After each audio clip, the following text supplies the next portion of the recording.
Hi everyone, welcome to our Star Trek The Next Generation reviews.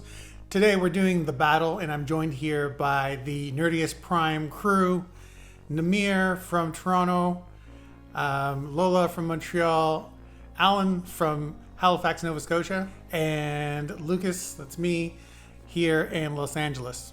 You know, this first season's rough. Captain Picard is suffering from a headache made worse by the arrival of the Ferengi.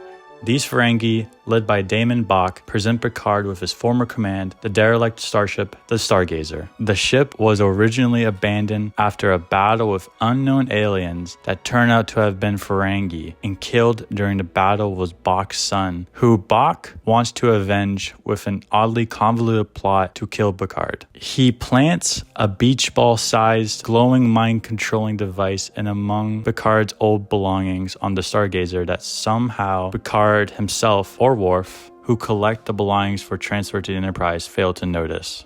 Picard's headaches persist as Bach sits on his ship fiddling with his glowing balls and causing Picard to relive the battle with some ghostly hallucinations of the Stargazer crew who somehow calmly man controls that clearly have burst into flames right in front of them. Eventually, annoying whiz kid Wesley once again proves smarter than everyone aboard by figuring out there are energy waves from the Ferengi ship matching the brain waves causing the captain's headaches. And tracing those waves, they found the throbbing red ball in Picard's quarters. By this time, mind-controlled Picard makes his way to the Stargazer, where Bach monologues his plan and reason for revenge before leaving Picard to relive the battle from 10 years ago, this time against the Enterprise instead of the Ferengi. He tries to attack the Enterprise using his Picard Maneuver, which Data claims no one has created a defense against in the 9 years since its first use by Picard. Somehow, the crew devised one in like 45 seconds. Picard and the crew destroy Bach's balls, and Bach's crew arrest him for wasting so much money. Yeah, when I rewatched The Battle, I realized that this is actually a pretty good episode, pretty solid for the first season. We learn about Picard's backstory somewhat with his time aboard the Stargazer. You know, it's one of these things where I watched it and I couldn't find anything particularly wrong with the plot like I can with a lot of the other first season episodes, where I thought it was actually well written, well structured story. The one caveat I have is that I wish it was a different villain. The Ferengi, I mean, they're just a bunch of bozos, and even here where they are portrayed a little more nefarious and Bach's a little more threatening, they're still kind of goofy with their mannerisms and how they dress and present themselves, and you know, I feel like this would have been a meatier episode if we had it established like the Cardassians or something now, or even use the Romulans. I know in the first season there, Gene Roddenberry didn't want to go back to using a whole lot of the old aliens, but if we had like a good Cardassian captain or something meatier, it would have played a lot better than having a goofy Ferengi as being the heavy for the episode. But otherwise, you know, yeah, it was a pretty solid episode. Yeah, I liked it. I mean, I don't have any major complaints about it. It was kind of like one of those. Why are you shaking your head? Because of course you love it too. I have to say, I think what's going to happen at the end of this first season is everybody's going to like more episodes than they think. Okay. Although we're only what, 5 episodes in? Oh, No, there's some duds on the way. I think we're at episode 8 or 9. I don't know. Yeah, and for the most part, like we've liked most of these episodes. I mean, there's some obvious, caveats to that, but most of the episodes I think are pretty enjoyable. Like you're really starting to feel you're using the royal we really liked all the episodes. No, I'm not using the royal we. I just based on all of our other reviews, like they've been mostly pretty positive, right? I don't know why I don't know why I'm being such a jerk. I still hate Encounter Farpoint. It's stupid, but anyway. What? You hated Encounter Farpoint? No, you didn't. I said I'd already said it was like the worst pilot Star Trek's ever done. That's what you said, but you didn't say that you hated the episode. You said that you. Well, I mean, I didn't. I like it for what it is, but it's not very good. I think we need to go back to the tape to actually see what your rating was, because I feel like it was above a 5. I feel like I probably I was more generous with those first couple than I should have been, but anyway. I told you need to give yourself some headroom. I guess so. So I liked it. It's, for whatever reason, I remember this episode really well. I think I caught it a bunch of times on reruns. So I knew it pretty, so there was no surprises. Like it wasn't like there was anything there that, there was a twist that I didn't remember or anything. But it was still pretty good. I mean, I'm starting to feel like if I was another cast member, I would be like, well, when are they going to have an episode about me? Because a lot of this, a lot of these episodes are really focused on Picard. I found this episode really boring, and I can't really put my finger on what is wrong with the episode because, as Alan said, like it's a solid plot. It's an interesting story. It's very interesting to see the sort of the backstory of Picard. I remember catching this on the first run when I was a kid and before I was a Star Trek fan, and really enjoying the episode and being like, oh, there's a whole past to this character. There's so many interesting things that you learn in this episode, but unfortunately, there's something that falls flat for me, not only for this episode but also the sequel to this episode, which I can't remember the name. Alan, help me out. It's not Bloodlines. Mm-hmm. Season 7. Which one is the one with Alexander around the same time period? Firstborn. Okay. Why would there be a sequel to this episode? There is a sequel to this episode in season 7. They had a bunch of episodes that kind of wrapped up a bunch of threads, and there was one episode called Bloodlines. Damon Bach comes back with Picard's son. You didn't know you had a son, but here's your son, and now I'm gonna torture him, or something. And I'm gonna get back to you, basically. But that episode also falls flat. So, yeah, because that sounds like an unnecessary sequel. Patrick Stewart wanted it, though. Patrick Stewart wants a lot of things he shouldn't have. Like a toupee. That was mean. but also, like, I didn't understand the insult. I was trying to, like... I didn't either, but it was funny in my head, so I said it, and then I laughed, hoping that it would stay funny. But sometimes things fall flat, like this episode. I liked how we discover a bit of Picard's past, like the fact that it's Ferengi being the bad guy. Like I felt like it could have been anyone, but honestly, what I took away from the episode in terms of like what I didn't like, it wasn't really about the plot itself, but rather I thought the direction was a little weird. I thought, for some reason, I felt like the acting was weird and stiff in this episode, and I don't know if I just noticed it and it's been like that, but the line delivery was a little off. And now I got this damned headache. A what? Headache. Surely you know what a headache is. See, that's where I thought. Yeah, that's where I thought he felt like more relatable, was that he's having this conversation with Dr. Crusher. That man can sell a headache. Like I was like, you really feel for him, because he, you could feel the pain. Well, no. It's the way he said the line. Cause he's like, oh, I have a headache. And she's like, what? And he says, headache. Surely you've heard of a headache. And just the way he said it was very, like he just read it. Most of the episodes that we've watched so far have occurrences of acting that's a little bit wooden.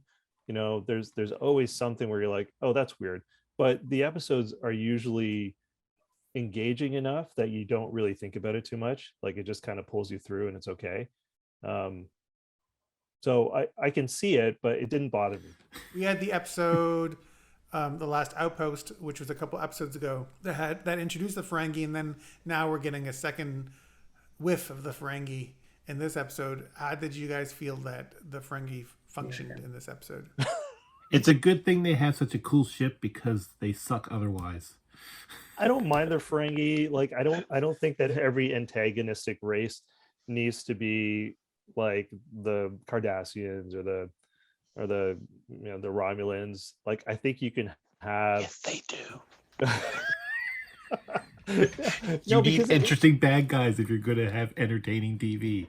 they're only bad because they're capitalist, right? They just care about making profits, and they care about making money, which I think makes them a little bit interesting, because there's some nuance to them. There's some nuance to their characters, and you see it in this episode. So I think this episode, because they chose a Ferengi, it might not have had like the sense of doom or danger that other episodes did with other races, but I think they were written really consistently, right? I don't mind the Ferengi per se, but it also feels like they were really trying to sell that thing.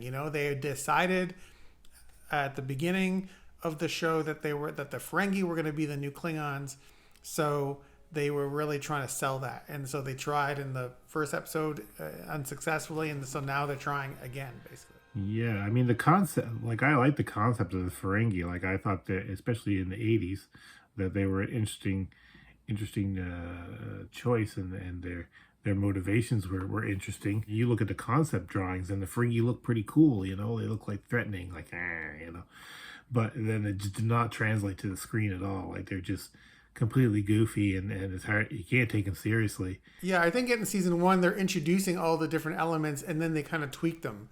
And I think they pivoted the Ferengis and realized that they were actually funny, and instead of trying to make them serious, they just went with funny buffoon and let that be the way that they were antagonists. And I'm thinking specifically of Minaza Troy and Captain's Holiday. And I think the only time that they were effective at making the Ferengi menacing was in peak performance.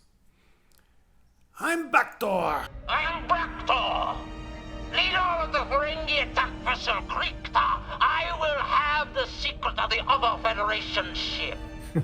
Exactly. Yeah, it's the only time I bought it. I can't wait to see that episode. Yeah, no, I'm looking forward to it. I do think there is like an undercurrent of menace where they could just, where they could do something horrible at any moment, but like destroy your credit.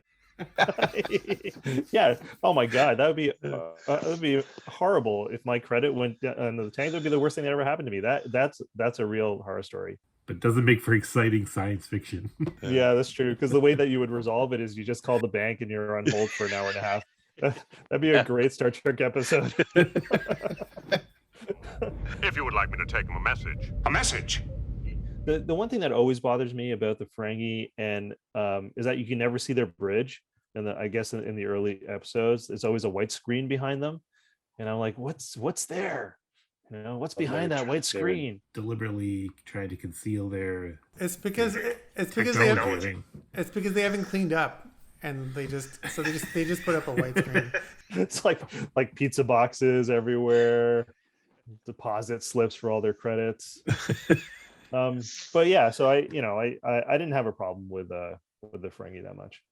So his son's ship was destroyed, and so as revenge, he's trying to frame Picard as if he did it like on purpose so that he goes to jail. I don't know. I didn't really get that. I thought he. Oh yeah, that is a good point. What was his actual plan? Yeah, it seems like there was a two-tier plan here, where it's like, if I can't use my mind sifting device to convince him to blow himself up in his ship, maybe I can frame him. Because I understand, wanting to get revenge. Wouldn't you want to go after him yourself and not send him to be punished by his own people? Wouldn't you want to do it yourself? Or would that be too much work because you only want profit? But also at the same time, there's that emotion enhancer bubble thing, or memory enhancer. So he's trying to give Picard PTSD at the same time. Yeah, I think he wanted him to suffer, and I think he wanted him to relive the experience. And I just assumed his plan was that either he would destroy the Enterprise, and then he would be in big trouble, or the Enterprise would destroy him. Essentially, he wanted to ruin Picard, right? Not just kill him, but ruin his reputation as well. I thought that he was trying to convince, but through the kind of enhanced flashbacks. In my mind, the way I saw it was he was trying to convince Picard that he did it unprovoked and he's remembering it wrong. Oh yeah, he's trying to gaslight him. So Damon Bach is trying to gaslight Picard into thinking that it was unprovoked, so that he like feels guilty about it.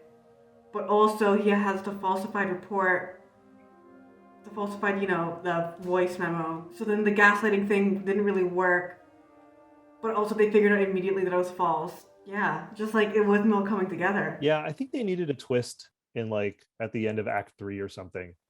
So they threw in the forged logs. You're right. Like I don't think the story itself needed that. Yeah, his crew was never going to buy that. I mean, like, he can fake voices now. This is 400 years in the future.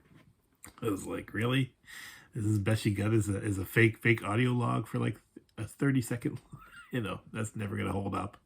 The other thing I didn't understand was why are the logs just audio, right? Don't they have this video record of everything that's happened? I mean, the encounter at Farpoint, they had Riker watch the compressed The clip reel. Q videos, right? So why wouldn't they have a video record as well, where they're like, oh yeah, no, totally, yeah, we Picard was right. They didn't have that ability 9 years in the past.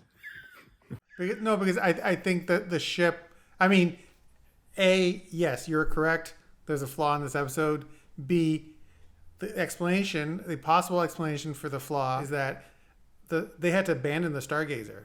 So the logs were on the Stargazer. Yeah, but they got the logs from the Stargazer when they went to the Stargazer. But wouldn't the Ferengi would have erased or modified the logs that they were finding on the Stargazer?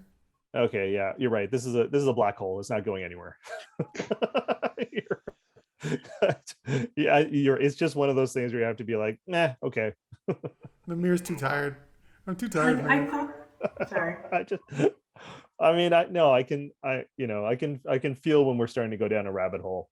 Oh yeah, I thought the scene when he's like having a nightmare, but then he stands up and he's in his quarters, but he's also on the Stargazer. He's kind of reenacting, and they have like the fire and kind of like the ghost crew.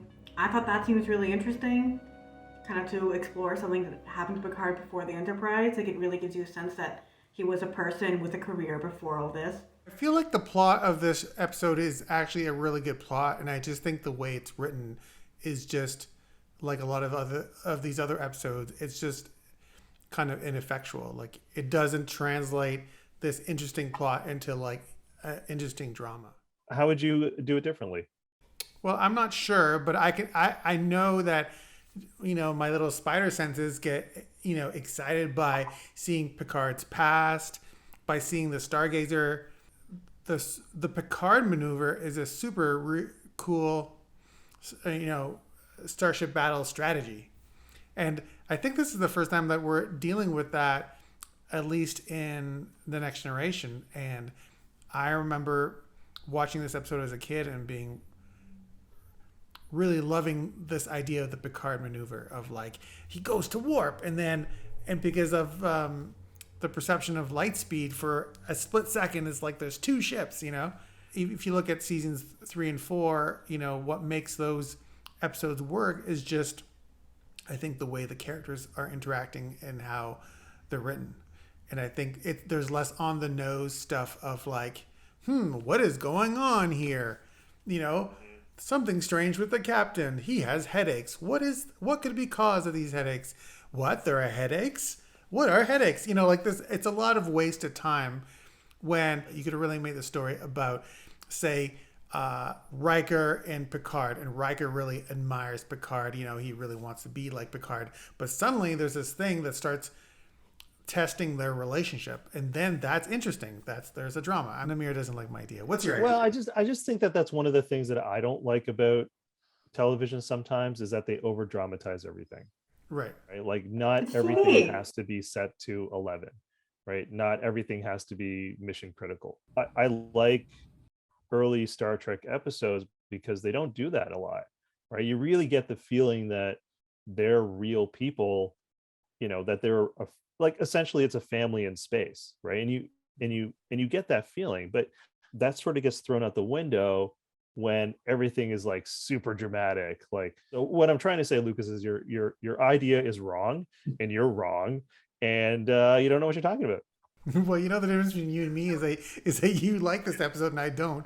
So I'm finding ways to make it better. I'm like, it would make it better. I don't know. No, I'm just kidding. I understand what you're saying. I do. But again, I think this episode had a balance that between drama and I guess plot that I thought worked. It worked for me when I was 13, but it doesn't work for me now that I'm in my 40s. Yeah, well, I was going to go back to the Picard Maneuver thing there. And I thought it was cool, too, that there was actually, like, some science behind it and the whole light speed trick. The Star Trek lacked a lot was, like, battle tactics. Like these are basically naval ships in space. And when they get in battles, like, the battles are a lot of, like, just hurling weapons at each other and shields going down and rerouting power and...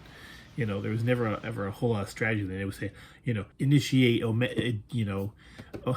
Omega 6 maneuver or whatever. I'm about to course 148003. It's like, what is that? And the ship will turn slightly, and I'm like, how's that a maneuver?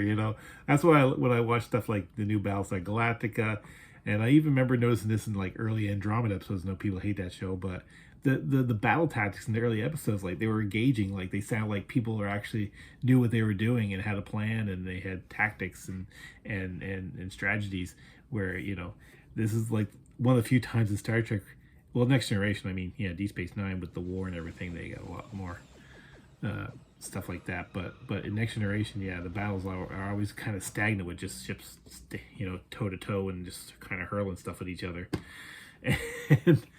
And I like the Picard Maneuver. I thought it was cool. Like you say, it's cool that the writers came up with something that sounded plausible. Can I just say something about the Picard Maneuver? I understand that it's neat, but I don't understand how it would fool anyone.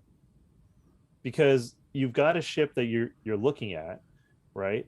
And then it's still there, and then this other ship just suddenly appears. Wouldn't you kind of figure out that that's what's going on? And wouldn't you just... Yeah, but when you're the Enterprise, when you're Picard's ship, you appear kind of behind them and you immediately shoot them, so they don't even have time to perceive. Yeah, they're kind of like, what's going on? Yeah. It's it's basically a distraction, the element of surprise. So you got a split second to make it. So everybody on the bridge is like, what just happened? Oh my God! Nobody racked. Just wait. I understand, and I do agree with you. I like that they have an actual tactic, and at some point, it felt to me just generally in Star Trek, they went from thinking about their ships as submarines or naval vessels to TIE fighters. Alan doesn't have a problem with that, though. I know. I know. What do you guys think about the ship design? Because I think it's really cool. I was happy there was a new model. This is our first new model that we see in Starfleet, with Next Generation. It's not just a reuse of a movie model. Vigo, get a fire control party up here. It's I like that ghost scene, when they're doing the hallucinations, and it's amazing just how calmly his ghost officers are doing their jobs with these plumes of flames coming out of their console. There's there's this fire. I couldn't imagine just working at a laptop or a computer and just flames shooting out of the middle of it, just continually calmly doing my job during battle. I'm God, this doesn't bother me at all. Well, I was surprised. I was surprised that none of you mentioned Wesley, and he's kind of the only person that noticed that the low intensity frequencies from the Stargazer are the exact same frequencies in Picard's brain. And then Crusher and Deanna leave, and he's like, adults. It made the adults look really dumb. He makes the adults look like fools, first off, and then that whole point where when he made himself walk all the way to the bridge to tell him that the Stargazer was coming in, and it could have been anything, yet he just trots all the way up from engineering rather than call them. It's an old-style starship, sir. Constellation class, heading this way under impulse power. Says who? Says the long-distance sensors, sir. I was in engineering, playing around with boosting the sensor output. Boosting it?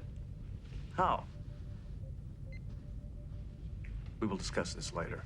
Why did anyone in engineering pick up on this? If he's in engineering and this is a sensor, is there no officer manning the sensors other than Wesley doing his little project or test or whatever the hell he was talking about?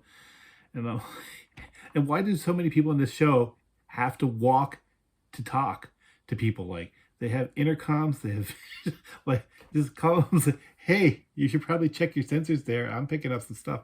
But no, it's like we'll waste like 10 minutes walking down halls and go up turbo lifts to manually deliver a message. I don't want to defend Wesley because I have my issues with the character, but he wasn't in it for very much. And Picard actually calls him out on him walking up to the bridge. Yeah, that was nice. Specifically, he was like, you should have radioed up instead of walking up here, unless you wanted to be around when the Ferengi beamed on board the bridge. But that brings up another thing too, is like, why do they allow the Ferengi to beam right onto the bridge?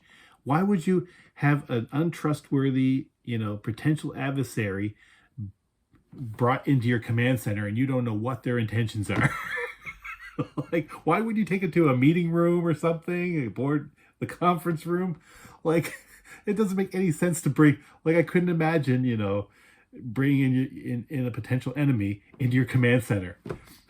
Whenever I'm going to meet the Ferengi for the first time, I always make sure to do it at a public place in a view of a lot of people. Yeah, they don't want them touching you inappropriately. Well, yeah, like there was another Ferengi, your women are clothes comment. They brought that up again, like that specific thing. I noticed that. They're going to bring it up a lot more. It's never going to go away. Just so you know. They're inherent. Are there any female Ferengi that we meet, like, ever in Star Trek? Yes. Oh yeah, yes. And Deep Space. Are they naked?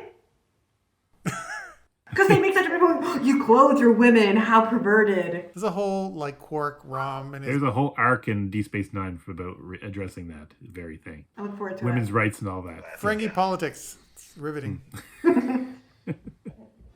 What are you doing? Collecting on an old debt. How dumb is that prop for mind control? Like, like the fact that no one notices this giant glowing beach ball in that trunk. And I like what Worf says, like, there was a heavy trunk. I'm like, did you not? And it makes this audible hum too. So I'm like, no one notices this? Where's Tasha Yar when you need her? And Picard is in his trunk there, and he's like looking at a book, and you see him pull away. Like, I looked at this scene a few times. He like pulls a uniform there so you can see, so the camera can see and the audience can see the beach ball there. And I'm like, has he not noticed? It's like, oh, I don't remember owning a giant red orb. It's like, I don't know. I mean, I didn't really have an issue with it. It's like another one of it's just like comes with the territory of watching Star Trek, right? Like, there's going to be weird little flubs and odd decisions. How they were explaining the technology, because I didn't quite get what the technology was supposed to do. Like, I understand that it inserted memories into Picard's mind. Well, that's why I didn't understand how the headaches. I think it amplified the memories that are already there. No, but they called it a thought machine or a thought creator or something. I don't know. Yeah, it made no sense to me. It was a ridiculous prop. Like, for its purpose in the plot, like a smaller, more inconspicuous thing would have made more sense, because it just made everyone look dumb that nobody discovered this. At the end of the day, it's not real, so. This is my life. You know what? Yeah. I 100%. 100%. I mean, it could be real. We just don't know. I never liked Beverly Crusher as a character. You don't? No, I never did, because I always preferred Pulaski. For whatever reason, I liked her better. Oh, that was amazing. That was the best reaction ever. Who? Does she come on later?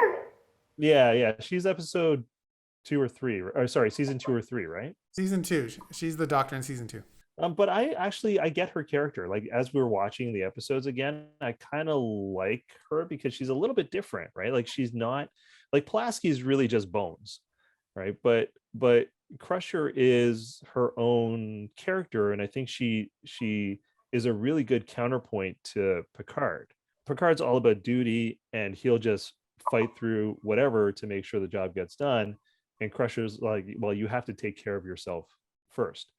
And she's the only one that ever really tells him to do that, right? And you get that sense that she really cares about him. Yeah, and it's interesting because it mirrors in a way the McCoy-Kirk relationship, but it doesn't repeat it because McCoy was the only one who could really like stand up to Kirk and say, Kirk, what you're doing right now, Jim, you're stupid. And they could really like fight about something.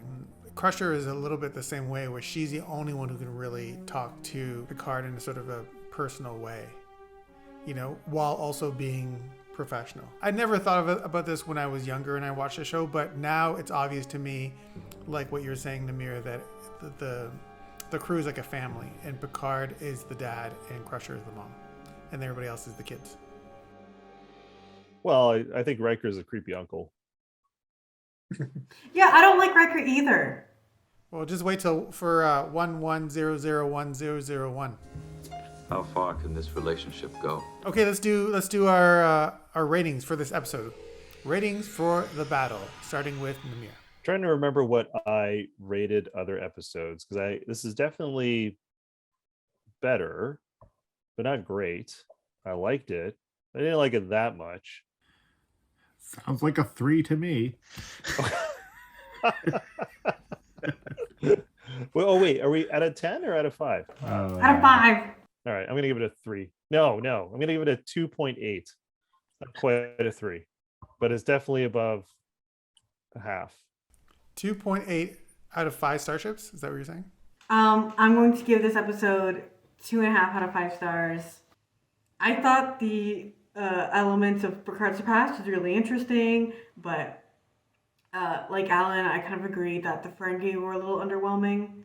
Yeah, and I also felt like all the side characters weren't really in it. Like Worf, Yar, Geordi, they have like one line. I give this episode 2.5 starships out of 5 starships. Yeah, that 3 out of 5 I gave The Naked Now is really haunting me when it comes to my grading because that was generous. It haunts my dreams. So yeah, I'm going to give the battle 2.5 starships out of 5. So I give this episode a 2.5 out of 5 starships. I thought that the plot was very interesting. The introduction of a new starship was great. Seeing some genuine space battle strategy was fun. And learning more about Picard in his past was interesting. However, all those elements don't come together into a cohesive, dramatic plot. And I found the episode boring. So therefore it gets a mediocre score. 2.5 out of 5 starships. Okay, well, we'll be back next week for another review. Whether I edit it in time that it's actually going to come out next week, who knows? But what is the episode we're doing next week? Does anybody know? Hide and Q. Hide and Q. Why would they not call it hide and Q seek? Why would they just call it hide and Q? You know what a good episode, a good title for a Q episode could be? Peculiar. Just where in the future the